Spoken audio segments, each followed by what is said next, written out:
పుష్ప 2 తొక్కిసలాట ఘటనకు సంబంధించిన ఛార్జ్షీట్లో A11గా అల్లు అర్జున్ పేరు చేర్చారు పోలీసులు. ఈ ప్రమాదానికి సంధ్య థియేటర్ యాజమాన్య నిర్లక్ష్యమే కారణమని స్పష్టం చేశారు. దీంతో A1 నిందితులుగా సంధ్య థియేటర్ యాజమాన్యం పేరు నమోదు చేశారు.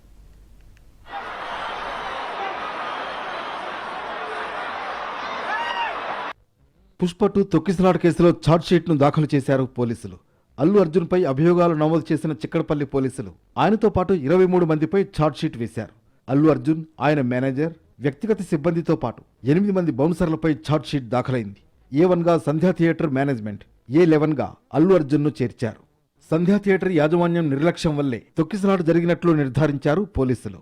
సంధ్యా థియేటర్ యాజమాన్యంతో పాటు మేనేజర్పై కూడా అభియోగాలు మోపారు. పెద్ద సంఖ్యలో అభిమానులు ఉన్నారని తెలిసి కూడా సంధ్య థియేటర్కు వెళ్లినందుకు అల్లు అర్జున్ను నిందితుడిగా చేర్చి అరెస్ట్ చేసినట్లుగా పేర్కొన్నారు పోలీసులు.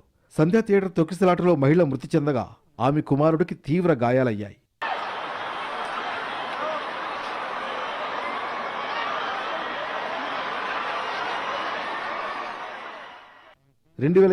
డిసెంబర్ 4న రాత్రి 9:30 గంటల సమయంలో పుష్ప 2 బెనిఫిట్ షో కోసం సంధ్యా థియేటర్కు వచ్చిన హీరో అల్లు అర్జున్ను చూసేందుకు అభిమానులు ఎగబడడంతో తొక్కిసలాట చోటు చేసుకుంది.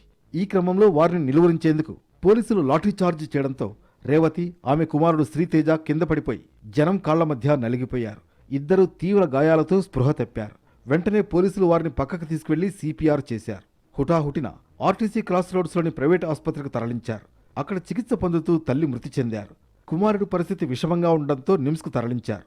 ఇప్పటికీ శ్రీతేజ పూర్తిగా కోలుకోని పరిస్థితి ఉంది.